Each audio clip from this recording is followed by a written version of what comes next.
Oke, selamat siang. Assalamualaikum warahmatullahi wabarakatuh. Saya Dr. Evi. Hari ini saya akan menjelaskan sedikit tentang KPID. Slide, please. Oke, seperti yang kita ketahui kemarin ada kasus ya. Jadi ada eh, mantan kiper timnas dengan nama Kurnia Mega. Jadi beliau ini ternyata terkena papil edem. Nah, baru diketahui pada tahun 2017 ya. Jadi habis pertandingan bola begitu, terus habisnya ada gangguan penglihatan. Kemudian pada saat diperiksa, ternyata beliaunya kena papil edema. Nah, untuk mengetahui apa sih papil edema itu, yuk kita lanjut. Next slide. Oke. Jadi seperti yang teman-teman lihat di sini, jadi pada saat kita melakukan pemeriksaan mata, maka yang akan ada tampak pada saat awal adalah penglihatan baik atau tidak. Kemudian akan dilakukan pemeriksaan bola mata dari bagian depan sampai bagian belakang. Nah, pada saat dilakukan pemeriksaan di depan akan tampak kornea, kemudian ada pupil, ada lensa. Nah, kemudian pada saat di dalam kita akan melihat yang namanya retina. Nah, di retina ini ada diskus optik, jadi bagian tengah dari saraf mata. Juga ada makula di situ. Nah, disitulah fungsi penglihatan terjadi seperti itu. Next. Nah, untuk optik dis sendiri, di dalam optik dis itu adalah area di mana optik itu akan berhubungan dari bola mata ke otak. Jadi dia terdiri dari saraf-saraf visual atau penglihatan yang menghubungkan antara otak dan retina.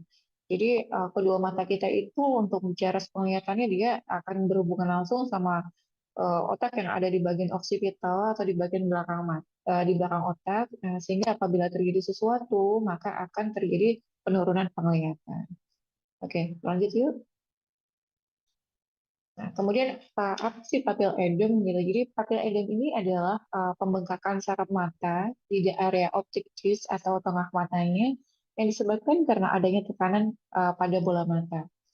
Jadi pada saat terjadi tekanan intrakranial, artinya tekanan di dalam rongga otak atau di dalam rongga kepala itu meningkat, maka aliran darah balik di sekitar otak itu akan terhambat. Nah, dia termasuk akan menghambat di saraf matanya. Jadi akhirnya terjadi peningkatan tekanan di saraf optik di saraf mata ya. Kemudian setelah itu akan terjadi pembengkakan di diskus optik. Nah, pembengkakan itulah yang disebut dengan papil edem.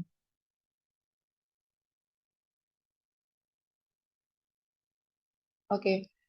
Penyebabnya, jadi penyebab papil edem ini itu bisa dibagi dua sih secara garis besar. Jadi ada inflamasi, satunya non-inflamasi. Jadi inflamasi ini artinya peradangan, jadi hal-hal yang berhubungan sama radang. Jadi penyakit-penyakit yang bisa menyebabkan radang banyak ya, seperti infeksi, meningitis, encephalitis, seperti itu.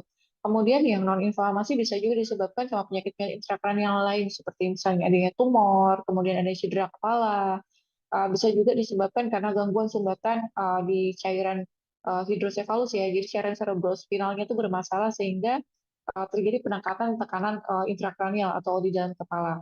Di luar itu juga bisa karena penyakit-penyakit sistemik yang lain. Jadi penyakit-penyakit yang disebabkan seperti hipertensi, kemudian bisa juga karena diabetes, seperti itu. Lanjut.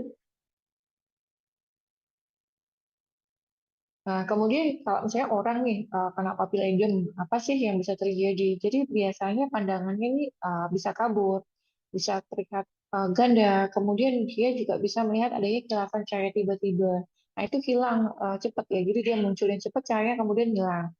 Nah, selain hal tersebut yang saya sebutkan, juga bisa ditandai oleh tanda-tanda yang lain, seperti adanya mual muntah, kemudian nyeri kepala, juga suara berdenging di telinga. Nah, hal tersebut bisa terjadi pada satu mata atau bisa terdapat pada dua mata sekaligus. Nah, untuk tingkat keparahannya tergantung bagaimana proses yang terjadi di dalam kepalanya. Demikian. Uh, Kemudian kalau misalnya kita pemeriksaan mata, apa sih yang akan dilakukan? Next slide, please.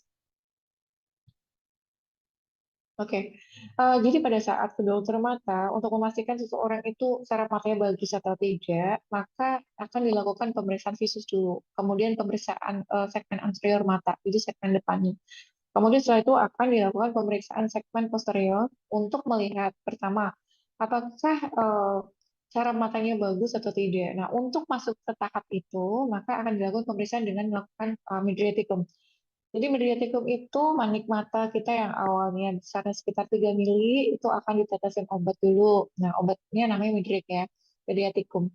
Begitu diteteskan, maka efeknya akan melebarkan manik mata sekitar 4 sampai 6 jam kemudian. Nah, kita akan melakukan pemeriksaan biasanya 30 menit setelah diteteskan, begitu manik mata melebar sempurna. Nah, pada saat itu akan dilakukan pemeriksaan fundiskopi. Pada saat pemeriksaan fundiskopi akan tampak saraf mata. Nah, di situ ada arteri, kemudian vena, retina, kemudian ada disus optik yang bagian tengah ya, yang kayak matahari, kemudian ada bintik makula.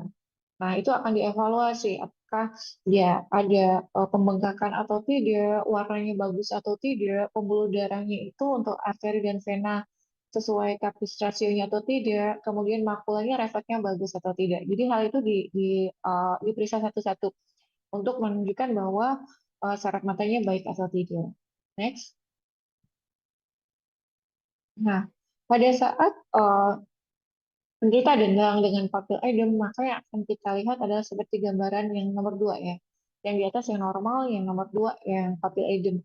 Yang di situ dilihat bahwa fundus refleksnya ada, tapi batasnya itu agak kabur gitu. Jadi dia nggak bulat seperti yang di tengah, nggak rapi gitu. Kemudian di situ ada terjadi hiperemi atau perdarahan, jadi pembuluh darah yang ada di sekitarnya itu agak pecah, agak merah. Kemudian dia juga agak blur warnanya. Nah, kalau misalnya terjadi kondisi seperti itu, maka disebut dengan adanya pembengkakan pada disus optik. Arahnya ke papil edem. Next. Kemudian selain pemeriksaan untuk papil edem di saraf mata, maka pemeriksaan lain yang dapat dilakukan untuk menegakkan bahwa seorang papil edem adalah pemeriksaan MRI. Jadi, magnetic resonance imaging ini tujuannya untuk melihat slice per slice dari otak untuk melihat di mana sih posisi tekanannya gitu. Kemudian yang lain yang bisa dilakukan adalah pemeriksaan fungsi lumbal.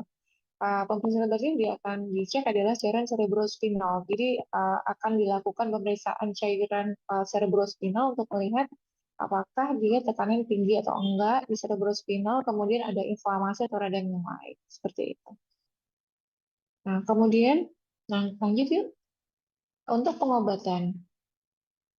Nah, gimana sih pengobatan dari papil edem? Nah, karena penyebab dari papil edem itu macam-macam. Jadi yang saya sebutin tadi ya, ada yang inflamasi dan non-inflamasi. Maka untuk pengobatannya amat sangat tergantung bagaimana penyebabnya. Jadi kalau misalnya penyebabnya misalnya nih hidrosefalus ya bisa aja dilakukan fungsi lumbal dulu untuk mengetahui jenis tekanannya, kemudian dengan pengambilan sebagian dari cairan cerebrospinal itu akan menurunkan tekanan di intrakranial. Kemudian kalau misalnya dia disebabkan, karena misalnya contoh nih, eh, encephalitis atau meningitis ya, yang sifatnya itu infeksi, maka bisa dilakukan obat-obatan, pemberian obat-obatan yang sesuai, bisa juga diberikan antibiotik. Nah, kalau misalnya hipertensi nih, hipertensi juga dapat ya menyebabkan tekanan meningkat apabila dia sampai ke stroke. Nah, maka pengobatannya sesuai dengan apa yang terjadi. Misalnya kalau stroke iskemik, jadi misalnya stroke non iskemik. Nah, jadi pengobatan sesuai dengan ini, pengobatan hipertensi dan stroke. Oke, next. Nah, kemudian apabila ternyata pada saat dilakukan tindakan MRI didapatkan misalnya tumor gitu ya, maka yang dilakukan adalah lanjutannya adalah operasi. Nah, operasi di intrakranial atau di dalam kepala. Jadi bisa diangkat tumornya.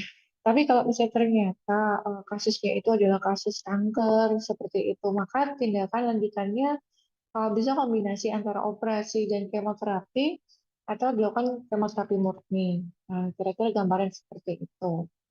Nah, demikian Mbak Eva yang bisa saya kasih ya sedikit tentang gimana sih papil edem gitu. Nanti nextnya kita diskusi aja ya.